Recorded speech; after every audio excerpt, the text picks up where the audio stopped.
Assalamualaikum warahmatullahi wabarakatuh.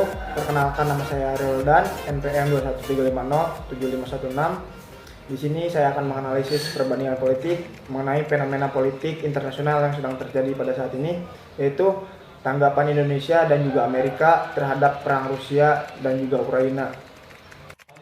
Presiden Vladimir Putin mengumumkan operasi militer pada tanggal 24 bulan 2 tahun 2022. Rusia membidik sejumlah kota yang ada di Ukraina. Salah satunya kota Odessa.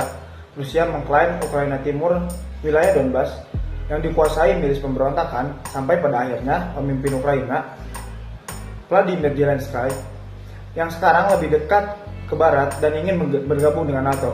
Rusia sejak lama menolak Ukraina untuk bergabung dengan NATO, dikarenakan kekhawatiran jika NATO membawa persenjataan ke perbatasan Ukraina, sehingga kota-kota besar di Rusia jadi sasaran yang mudah untuk ditarget. Berdasarkan hal tersebut, terdapat reaksi dari dunia internasional, yaitu salah satunya dari Indonesia. Kepala Militer Ukraina pada Senin 10 Oktober 2022 mengatakan, pasukan Rusia meluncurkan sedikitnya 75 rudal ke Ukraina saat pagi hari. Serangan paling parah menargetkan ibu kota Kyiv, sedangkan kota-kota Ukraina lainnya di selatan dan di barat juga terdampak.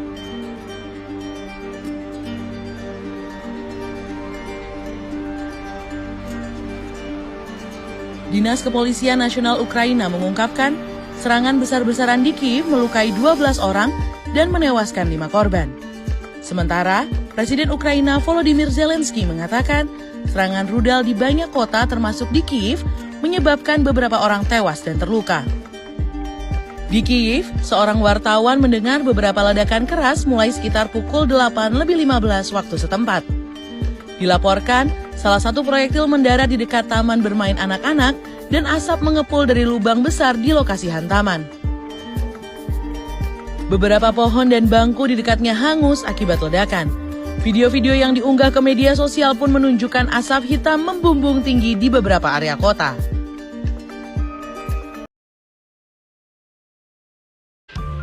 Dari Indonesia sendiri, pemerintah Indonesia menyatakan sikap bebas aktif terhadap konflik yang terjadi di Rusia dan juga Ukraina. Pemerintah Indonesia terus mendorong untuk dihentikannya konflik tersebut dengan dialog supaya konflik cepat terselesaikan. Indonesia harus menjadi pemisah di antara kedua belah pihak negara tersebut. Konflik dari kedua negara tersebut, Indonesia menyampaikan dalam berbagai pertemuan bahwasanya Indonesia mengedepankan upaya untuk menurunkan tensi, deeskalasi, dan juga mendorong semua pihak bahwasanya perang tidak akan menyelesaikan suatu masalah. Indonesia juga menekankan tentang human being, yaitu pentingnya rasa kemanusiaan yang harus diutamakan oleh berbagai pihak. Menteri Republik Indonesia, yaitu Bapak Retno Marsudi, mengungkapkan bahwasannya Indonesia selalu konsisten dengan menjalankan mandat yang harus dijalankan oleh konstitusinya, yaitu menjaga perdamaian Indonesia dan juga menekankan internasional dengan piagam PBB, yang mana salah satu prinsip penting yang harus dihormati oleh semua pihak adalah mengenai masalah penghormatan dan juga kedaulatan integrasi wilayah.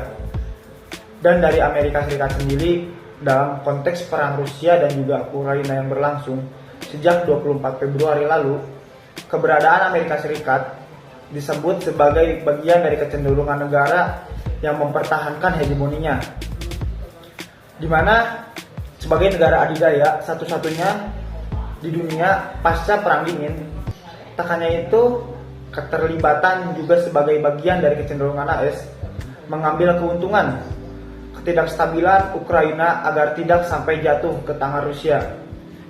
Dan menurut pendekatan tradisional yang saya pakai, dalam hal ini perbedaan pandangan politik yang dimiliki oleh Amerika Serikat dan juga Indonesia tidak lain dan juga tidak bukan karena perjalanan historis dari kedua negara, sehingga pengambilan sikap yang diambil oleh kedua negara berbeda. Amerika Serikat bisa dikatakan memiliki pihak Ukraina dan Ukraina adalah sebagai bagian dari NATO, sedangkan Indonesia tidak memihak salah satu pihak manapun karena Indonesia tergabung pada gerakan non-blok. hasil pertemuan dari konferensi Asia Afrika, historis Indonesia memiliki kedekatan dengan Uni Soviet ketika mempertahankan kemerdekaan, tetapi Indonesia tak mau mengambil risiko sehingga tidak adanya keberpihakan kepada salah satu negara. Terima kasih, mungkin sekian yang bisa dapat saya sampaikan. Mohon maaf bila ada kesalahan. Assalamualaikum warahmatullahi wabarakatuh.